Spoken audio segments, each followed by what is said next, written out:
சாந்தோம் கலை தொடர்பு நிலையம் வழங்கும் நிகழ்ச்சி தந்தை மனம். சித்திரம் எழுதியவர் சாம்சன்.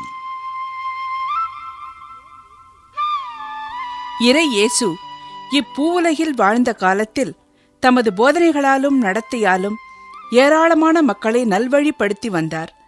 அவ்வாறு அவர் போதித்த உன்னதமான போதனை ஒன்றினை கதை வடிவில் உங்களுக்கென படைக்கிறோம்.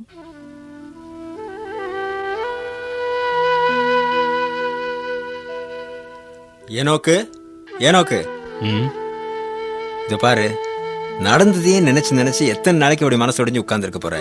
சேலா, இனிமே நான் யாருக்காக வாழணும், எதுக்காக வாழணும்? அப்படியெல்லாம் சொல்லாத. சரியா சாப்பிடாம கொள்ளாம உன் உடம்பு எப்படி ஆயிடுச்சு தெரியுமா? அப்படியாவது என் மனைவி மக்கள் போய் சேர்ந்த இடத்துக்கு நானும் போய் சேர்ந்துடுறேன். பாழா போன கொள்ளை நோய் என்னையும் அவங்களோட சேர்ந்து கொண்டு போயிருக்க கூடாதா? அப்படியெல்லாம் சொல்லாத, சாப்பிடு.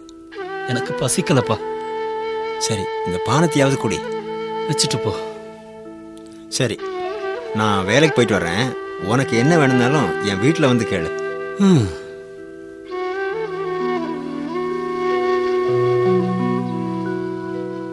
என்னங்க என்னங்க என்ன தாமார், ஏனோக்கு கஞ்சி கொண்டு போய் கொடுத்துட்டு வர்றதுக்கு இவ்வளவு நேரமா? அவர் வீடு உள்ள பூட்டி இருக்குங்க. என்ன சொல்ற? நான் ரொம்ப நேரமா தட்டி பார்த்தேன், திறக்கவே இல்ல. அப்படியா? வா வா, பக்கத்துல இருக்கிறவங்களெல்லாம் கூப்பிடு.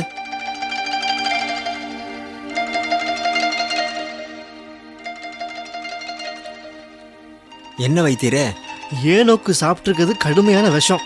ஐயோ, பயப்படாதீங்க, அதுக்கேத்த மாத்து மருந்து கொடுத்து விஷத்தை முறிச்சிட்டேன். அப்போ உயிருக்கு ஆபத்து இல்லை? நிச்சயமா இல்லை. ஆனா மறுபடியும் இந்த மாதிரி ஏதாவது சாப்பிட்டா யாராலையும் காப்பாற்ற முடியாது. சேலா, பொஞ்சாதி பிள்ளைங்களை இழந்த துக்கம் மனசுல இருக்கிற வரைக்கும் இவர் தற்கொலை முயற்சி செய்ய மாட்டாங்கிறதுக்கு உத்தரவாதம் இல்லை. அதனால இவரோட மனசை மாற்ற முயற்சி பண்ணுங்க. சரி வைத்தியரே.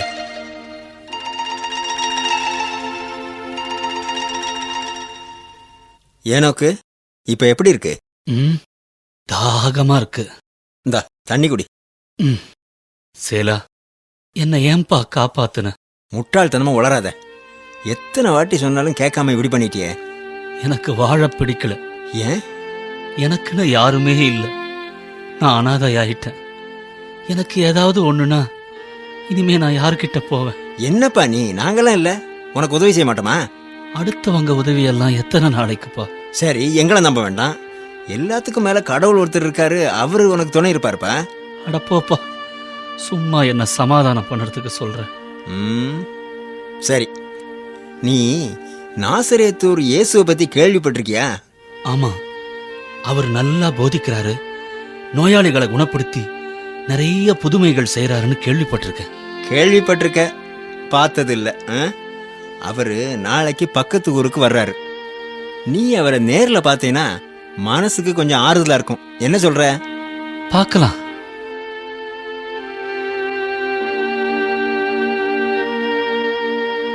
பாத்தியா ஏனோக், இயேசு எப்படி பேசுறாரு? அவர் பேசுறத கேட்டுக்கிட்டே இருக்கலாம் போல இருக்குப்பா. அதை விட முகத்தை பார்க்க பார்க்க பரவசமா இருக்கு. இல்லாமல அவர் பேசுறத கேட்க இவ்வளவு பெரிய கூட்டம் கூடி இருக்கு. இதோ மறுபடியும் பேச போறாரு, கவனமா கேட்போம். கேளுங்கள், உங்களுக்கு கொடுக்கப்படும். தேடுங்கள், நீங்கள் கண்டடைவீர்கள். தட்டுங்கள், உங்களுக்கு திறக்கப்படும். ஏனெனில் கேட்போர் எல்லோரும் பெற்றுக்கொள்கின்றனர், தேடுவோர் கண்டடைகின்றனர், தட்டுவோருக்கு திறக்கப்படும். உங்களுள் எவராவது ஒருவர் அப்பத்தை கேட்டும் தம் பிள்ளைக்கு கல்லை கொடுப்பாரா? அல்லது பிள்ளை மீன் கேட்டால் பாம்பை கொடுப்பாரா? தீயோர்களாகிய நீங்களே உங்கள் பிள்ளைகளுக்கு நற்கொடைகள் அளிக்க அறிந்திருக்கிறீர்கள். அப்படியானால் விண்ணுலகில் உள்ள உங்கள் தந்தை தம்மிடம் கேட்போருக்கு இன்னும் மிகுதியாக நன்மைகள் அளிப்பாரல்லவா? சேலா, சொல்லு. கடவுளை தந்தை கேட்கிறவங்களுக்கெல்லாம் நன்மை செய்வாருன்னு சொல்றாரு. உனக்கு யாருமே இல்ல, அனாதைன்னு சொல்லிக்கிட்டு இருந்த. இப்ப என்ன சொல்ற? உனக்கு விண்ணுலகத்துல ஒரு தகப்பனார் இருக்காரு. அவர் எப்பவுமே உனக்கு நன்மை செய்ய காத்துக்கிட்டு இருக்காரு. உன் குறைய அவர்கிட்ட சொல்லு. உனக்கு வேண்டியதை கேளு, நீ அவரை தேடு. உனக்கு எல்லா நன்மைகளையும் ஆறுதலையும் அவர் தருவார். உண்மைதான். போதகர் சொல்லும்போதுதான் இந்த உண்மை எனக்கு நல்லா புரியுது.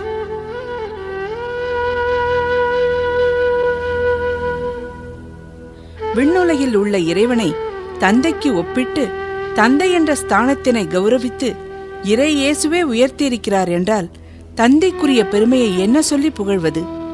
இறைவனே அப்படி கௌரவிக்கிறார் என்றால் அத்தகைய தந்தையின் மனம் எப்படிப்பட்டதாக இருக்க வேண்டும்?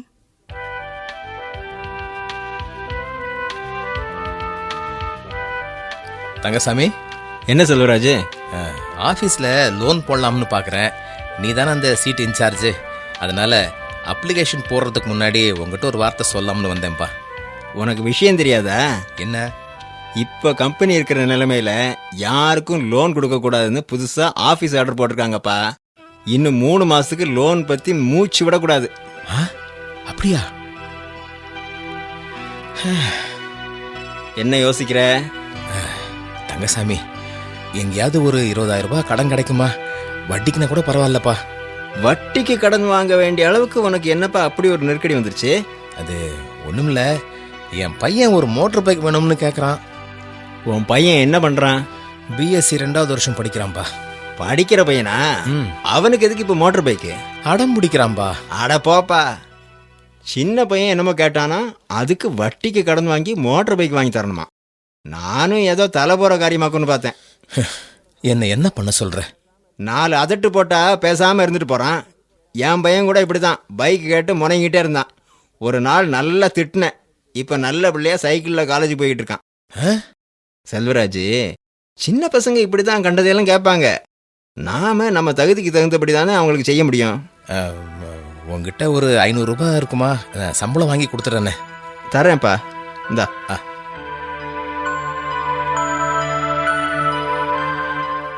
பிரேமா, பிரேமா, வாங்க உக்காருங்க. காப்பி கொண்டு வரட்டுமா? அம்மா, அப்பா ஆஃபீஸில் லோனுக்கு அப்ளை பண்ணுறேன்னு சொல்லிட்டு போனாங்களே, அது என்ன ஆச்சு? சும்மா இரு ஆனந்த். வந்தது வராதுமா இதுதான் ரொம்ப முக்கியம். நீங்கள் என்ன கேட்குறது? நானே அப்பாட்ட கேட்குறேன். அப்பா, அந்த லோன் விஷயம் என்னப்பா ஆச்சு? அது ஆஃபீஸில் கொஞ்சம் நெருக்கடியான நிலைமைப்பா. அதனால ஒரு 3 மாசத்துக்கு எந்த லோனும் தரதில்லைன்னு ஆஃபீஸில் ஆர்டர் போட்டிருக்காங்களாம். நேற்று வரைக்கும் உங்களுக்கு இது தெரியாதாக்கும். உண்மையிலே ஆர்டர் போட்டாங்களா இல்லை என்ன சமாளிக்கிறதுக்காக இப்படி போய் சொல்கிறீங்களா? போட இவர் பெரிய மனுஷன், இவருக்கு பயந்து போய் சொல்றாங்க. நான் வண்டியெல்லாம் கூட பார்த்து வச்சிட்டேன்ப்பா. இப்போ போய் இப்படி சொல்கிறீங்களே. ஏண்டா, இப்போ வண்டி இல்லைன்னா என்ன? என் கூட வேலை பார்க்குற ஒரு பையன் கூட சைக்கிளில் தான் காலேஜுக்கு போகிறான். உங்களுக்கு உங்களை மாதிரி அப்பா தான் தெரியும். மகனுக்கு பைக் வாங்கி கொடுத்துருக்க அப்பா மாரு எத்தனை பேர் நான் காட்டவா? ஏங்க, இவன் தொல்லை பெரிய தொல்லையா போச்சு. எங்கேயாவது கடனாவது வாங்கி இவனுக்கு வண்டி வாங்கி கொடுக்க கூடாதா? அதையும் தான் முயற்சி பண்ணிட்டு இருக்கிறேன். சமயத்துக்கு கிடைக்காது போல இருக்கே. இந்தா 500 ரூபாய் இருக்கு. ஏதுங்க? இது 2 மாசமா எங்க அப்பாவுக்கு பணம் அனுப்ப முடியல. இந்த மாசமாவது அனுப்பலாமேன்னு கடன் வாங்கிட்டு வந்தேன். உங்க அப்பாவுக்கு அனுப்ப மட்டும் பணம் கிடைக்குது, பிள்ளைக்கு ஏதாவது வாங்கி தரணும்னா பணம் கிடைக்காது. டேய், புரியாம பேசாதடா. 30,000 ரூபாய் எங்க இருக்கு? 500 ரூபாய் எங்க இருக்கு? உனக்கு வண்டி வாங்க 30,000 ரூபாய் தேவைப்படுது. அதோட போய் இந்த 500 ரூபாய் ஒப்பிட்டு பேசுறியே. மனசு இருந்தா மார்க்கம் உண்டுப்பா. உங்க அப்பா மேல இருக்கிற பாசம் பிள்ளை மேல இல்லைன்னு சொல்லுங்க. நான் டிரைவிங் லைசன்ஸ்க்கு சொல்லி வச்சு 10 நாளாச்சு. அதுக்கு உங்களால பணம் கொடுக்க முடியல. உங்க அப்பாவுக்குன்னா உடனே 500 ரூபாய் கடன் வாங்கி அனுப்ப தெரியுது. பிரேமா, அந்த 500 ரூபாயை இவங்கிட்ட கொடுத்து தொலை. இந்தாடா, இப்ப சந்தோஷம் தானே? நல்ல அப்பா. அப்பாவுக்கு இந்த மாசமும் பணம் அனுப்ப முடியல. அவர் என்ன நினைப்பாரோ? அவருக்கு நம்ம நிலைமை விவரமா எடுத்து சொல்லி நான் லெட்டர் எழுதிடுறேங்க.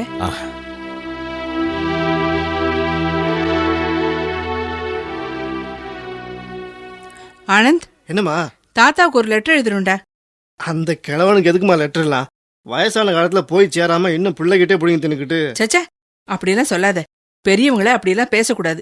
சரி லெட்டர் எழுது. என்னன்னு எழுதணும்? இப்ப குடும்ப நிலைமை சரியில்லை, கூடிய சீக்கிரம் பணம் அனுப்புறோன்னு எழுது.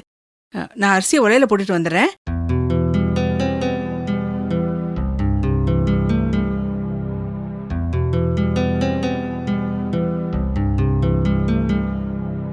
ஆனந்த், என்ன?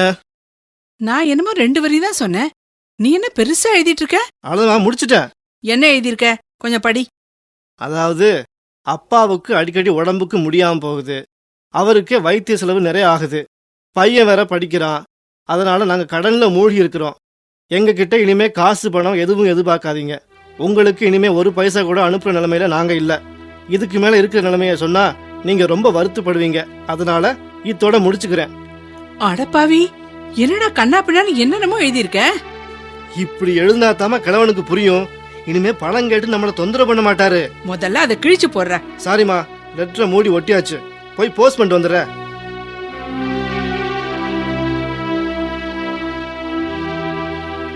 அம்மா, என்னடா என்ன ரொம்ப கோவமா இருக்கீங்க போல இருக்கு. உன்னால நான் அவர்கிட்ட நல்லா வாங்கி கட்டிட்டேன். ஏன்? நீ தாத்தாவுக்கு எழுதியிருந்ததை சொன்னேன், என்ன உண்டு இல்லைன்னு ஆக்கிட்டாரு. லெட்டர் போட்டு 1 வாரம் ஆச்சுமா. இப்ப போய் தேவையில்லாம எதுக்கு சொல்லணும்? போட, உங்ககிட்ட சொன்னதுக்கு நானே லெட்டர் எழுதி போட்டிருக்கலாம். அம்மாவும் பிள்ளை என்ன பேசிட்டு இருக்கிறீங்க? வர வர எல்லாருக்கும் அதிக பிரசங்கத்தனை அதிகமாயிடுச்சு. வா வா, டிஃபன் எடுத்து வை, நான் வேலைக்கு போகணும். செல்வராஜே, செல்வராஜே.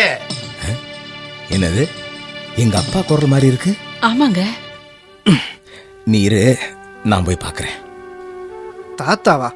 அவர் எங்கேயுமா திடீர்னு இங்கே வந்தாரு? அதானே, அவர் வந்ததே இல்லையே. வா போய் பார்க்கலாம்.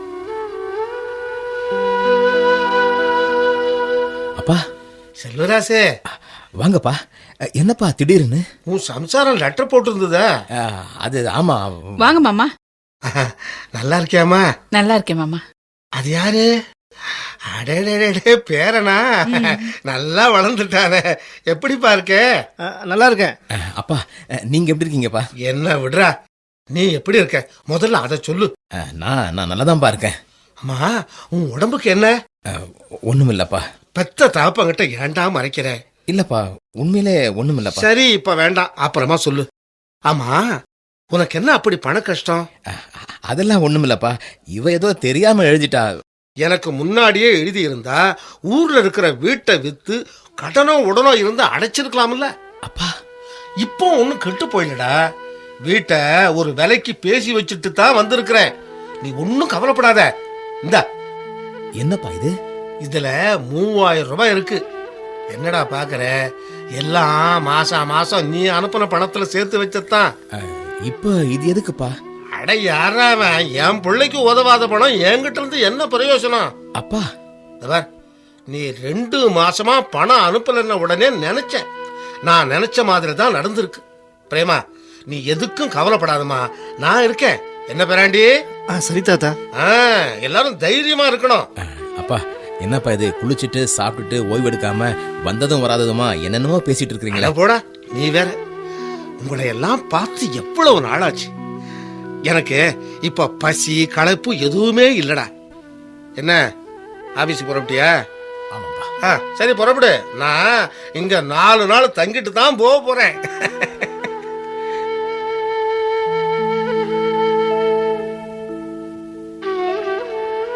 ஆனந்த், தாத்தாவுக்கு இந்த காப்பியை கொடுப்பா. தாத்தா தூங்குறாங்கம்மா. பிரேமா, சொல்லுங்க. செலவுக்கு ஏதாவது பணம் வச்சிட்டு இருக்கியா? 10 பைசா இல்லைங்க. ரேஷன் வேற வாங்கணும். என்ன பண்றதுன்னே தெரியல. அம்மா, இந்தாங்கம்மா. 500 ரூபாய். நீ லைசன்ஸ் வாங்கலையா? அது கிடைக்க நாள் ஆகும் போல இருக்குமா. அப்புறம் பார்த்துக்கலாம். அப்பா, பைக் கூட இப்ப எனக்கு வேணாம்ப்பா. படிப்பு முடியட்டும், வேலைக்கு போன பிறகு பார்த்துக்கலாம். என்னடா திடீர்னு? அப்பா, என்னை மன்னிச்சுங்கப்பா. ஆனந்த், தாத்தாவுக்கு பணம் அனுப்புறத பத்தி தெரியாம தப்பா பேசிட்டேன். ஆமாப்பா, தன் பிள்ளைக்கு உடம்பு சரியில்லைன்னு தெரிஞ்ச உடனே இந்த தள்ளாத வயசுல அவ்வளவு தூரம் பிரயாணம் பண்ணி வந்திருக்காரு. உங்களுக்கு பண கஷ்டம்னு நினைச்சு நீங்க அனுப்பின பணத்தையே சேர்த்து வச்சு உங்களுக்கே கொடுக்க வந்திருக்காரு. இந்த தள்ளாத வயசுல இருக்கிற ஒரே வீட்டையும் உங்களுக்காக இழக்க தயாரா இருக்காருப்பா. வயசான காலத்துல நாம தான் அவருக்கு ஆறுதலா இருக்கணும். ஆனா அவர் நமக்கு ஆறுதல் சொல்ல வந்திருக்காரு. அப்பா, இப்படிப்பட்ட தகப்பனுக்காக 500 ரூபாய் இல்ல, எவ்வளவு வேணும்னாலும் அனுப்பலாம்ப்பா. ஒரு தகப்பனோட மனசு எப்படிப்பட்டதுன்னு தாத்தாவை பார்த்து தெரிஞ்சுக்கிட்டேன். எங்க அப்பாவும் அப்படித்தான் இருப்பாரு. ஆனந்த், அப்பா, நான் இனிமே உங்க அன்புக்கு தகுதியான மகனா நடந்துக்குவேன்ப்பா. ஆனந்த், எழுந்திருப்பா.